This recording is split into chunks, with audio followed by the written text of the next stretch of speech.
Hi everybody, welcome back to the channel. This week I just wanted to first of all say thank you to some of the great positive comments I've had from a video last week on my Hastings homebrew project. It seems there's a lot of us out there very keen on building armies or recreating battles of this period, and your feedback has been really greatly appreciated, especially some of the hints, tips and ideas that have been shared. Certainly things I'm going to take on board when putting together my either homebrew rules or taking elements out of rule sets that are already out there. In terms of my Hastings project, stage 1 is now complete in terms of my rebasing. All the forces plus some extras have now had the initial battleground brown grit glued to all the bases. All the figures are arranged and glued properly. So next stage now is some dry brush colours, washes and tufts, grass, etc. to pimp up and hopefully make those bases pop on the table. I have my cloth already ready to go. I need to decide whether I'm going to use some kind of grid system for the game or normal kind of maneuver.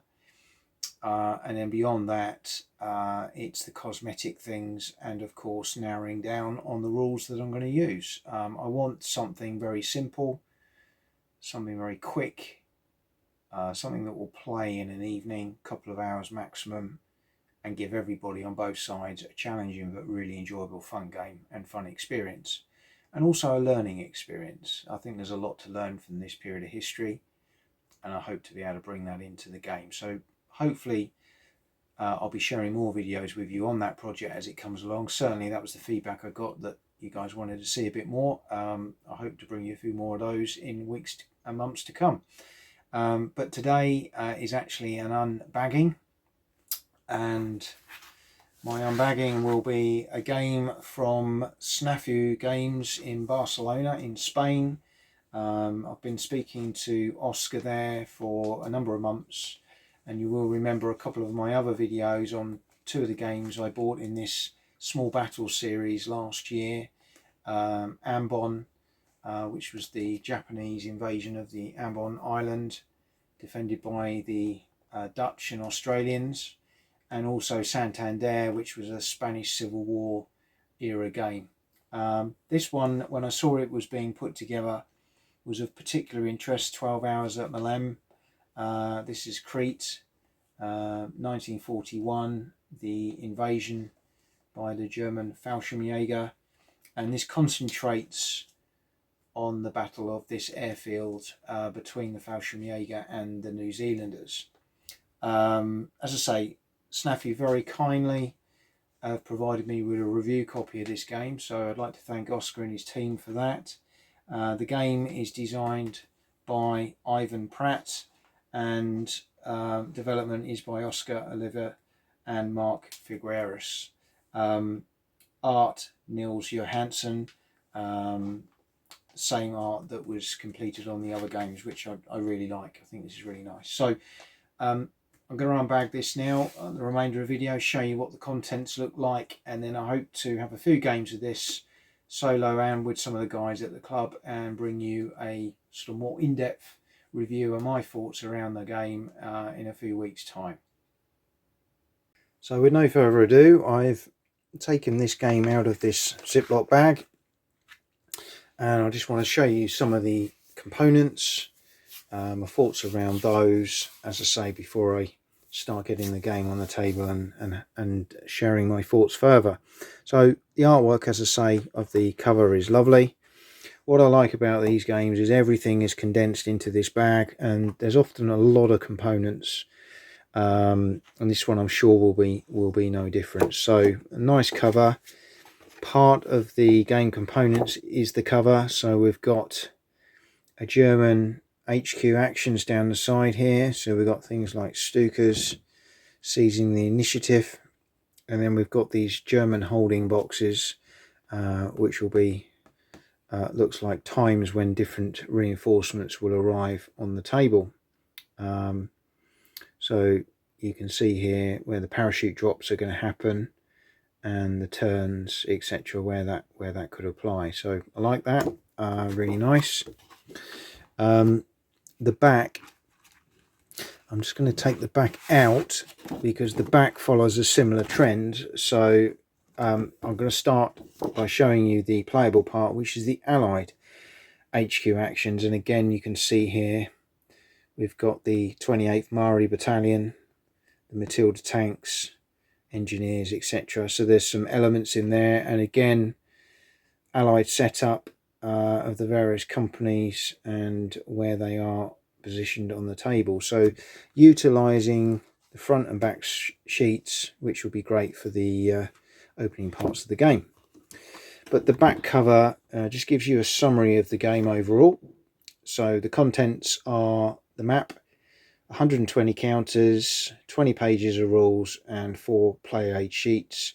You'll just need to provide your own dice, but I'm sure we've all got a couple of D6s hanging about. 2 hours on average for a game, low complexity, which is great, and again 2 players. Scales, 1 hex, approximately 150 meters, each turn equaling about half an hour, and this is at platoon level. So getting down hopefully into the detail a little bit of this game, and the overview kind of puts that into some perspective. So we're not trying to show you a game here covering the whole of the Crete invasion, but what they're trying to show you here is this specific, zooming in on the specific battle within a battle, something I'm very keen to portray myself. I'm giving a lot of thought to on game designs, and this is about the battle for Maleme airfield, the New Zealanders, British, Greek defenders, and the German paratroopers. And as it says there, this is a salute to them all. You know, all these people were thrown into this situation, and it just confirms there that the simulation that the game is trying to portray. Some credits at the bottom, including where you can find Snafu themselves. Say the service I've had from Snafu has been excellent. I'm hoping one day to get back to Barcelona and go and visit Oscar and his team. The shop looks fantastic. I think it's just off the Ramblas. So if you're ever down that way, well worth going and taking a look there. Okay, the rest of the contents. So again, we've got this really nice thick cardstock. You could put this under plexi. You could put it in a one of the plastic sheets, or just have it as it is on the table. But you've got sequence of play there, split between the Germans and Allies. Looks like we've got impulses as part of this game, and rule reminders, which again is really nice to see. A bit like a quick reference sheet, but picking out some of the key elements. And what I like is it gives you the rule as well, so you can then relate to the rule book to find a bit more detail around that if you need to. So again, very, very nicely done and very well thought out. On the other side, the rest of what we would call a quick reference. Again, really simply laid out, clear, concise, nice font sizes. Yeah, I'm really liking what I'm seeing so far. Looks really, really good, really strong. We have a counter sheet. Let's say 120 counters. All I'd say about the counters is, yes, they're not the best counters out there in the market, of course. What do you expect for a small game, and a game that is very, very good value for money? But the counters are the same as what they are on the other games, and I must say I find them absolutely fine. And what I will say, which I think is really good, is that they're very, very clear, very easy to follow and understand. The fonts, or the typesets used, are very clear on the background colours.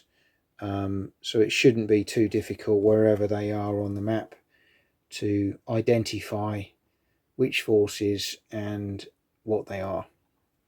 You know, they are perfectly good enough for a game of this size. Hopefully you can get a feel for them from there. Okay. Then we have, so this is the rule book. Yep. Nice rule book. Say 20 pages. Really nice. Again, lovely colourful artwork. 20 pages. Good paper quality. Contents right on the front. Nice and easy. Again, particularly these numbers, going back to the play sheet for the rules, you'll be able to find the page very, very quickly when you're playing the game. So I like that. A lot of thought gone into that. As it says there, the German airborne landings on Crete, Snafu Small Battles number 4. We've got, again, a really nice, what I feel is a decent size font set, typeset being used here. As you can see, really clear and easy to understand. We've got a bit of an overview, introduction there, a bit about components, the map, features and scale, turn track, which is all on the map. So that's 2 pages. Then they talk a bit about the counters, give you a breakdown of what that all means, and the markers. See, we've got full colour here, really nicely done. And really then we're getting into page 6 before we get to game setup. Impulses and actions, armour and anti-tank units, defensive fire. We've got some working examples of defensive fire, for example there, group and direct fire. I like these boxes in the orange here where they're giving you some of the bullet points you need to pick out of the rules. Very, very good. Again, you can see this has been very carefully thought out. You get into fire results, refits, HQ actions, talking a bit about those HQ actions that we saw on the play sheet in a bit more detail. We've got the drop phases, I assume when new reinforcements are parachuted in, and the procedure for doing that with some working examples again. End of turn and victory conditions, and then some design notes as well with some elements there explaining what happened, how they've picked out elements in the game, the German and the Allied player. So really nicely done, really nicely thought out. Very impressed. And then finally we have the map. I'm just going to make a little bit of room here to show you that. Again, good size map for a small game. And again, decent quality. Again, as you can see there, could be laid out on the table as is. I'll just take the camera out a little bit there. Or you could put it under plexi, whatever your preference. But you'll see there's a lot of elements of the game on the map. So you've got the turn clock at the top here, really striking. I like that. That looks really good. Moving, advancing the time clock. You've got player actions. You've got some bits here to do with the Mari battalion. Over on the other side, drop zones, drift rolls. For both sides, you'll see you've got an upside down one at the top, so depending which side of the table you're sitting. And then you've got the hex explanations in terms of what they are. If we zoom in a little bit into the map, I'm just going to do that now. I've got the phone on a tripod, so I'm just going to zoom that in a little bit. Let's see if we can... Bear with me.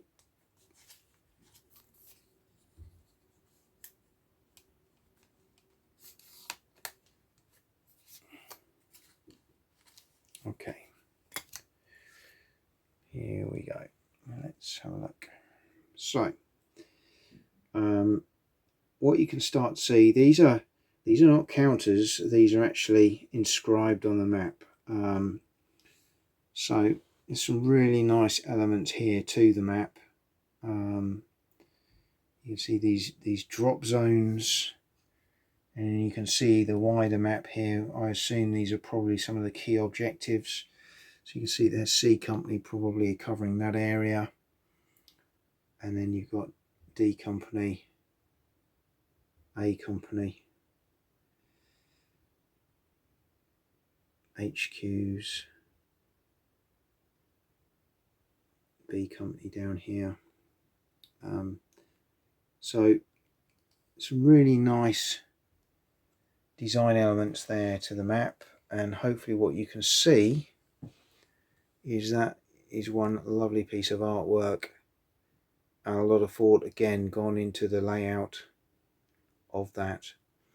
What I particularly like is you've got these elements up here which makes you feel like this has been taken from an official German map of the period. I don't speak German, but I really like this element, gives it a real feel in terms of making you feel like you're really fighting over a proper map in a war room. Hopefully you feel the same way. These are, I say, one of a number of games that are already released. There's 4 in the series at the moment of these small battles. There are a number of other ones in the pipeline. I think they're great. They're small, transportable, but really give you a period feel for the different things that they do. So that's 12 Hours at Maleme, the German airborne landings on Crete, May the 20th, 1941. As I say, the game is by Ivan Pratt. Snafu stable. Go give it a look, and hope to bring you a review and some thoughts on the game in future videos. Thanks for watching.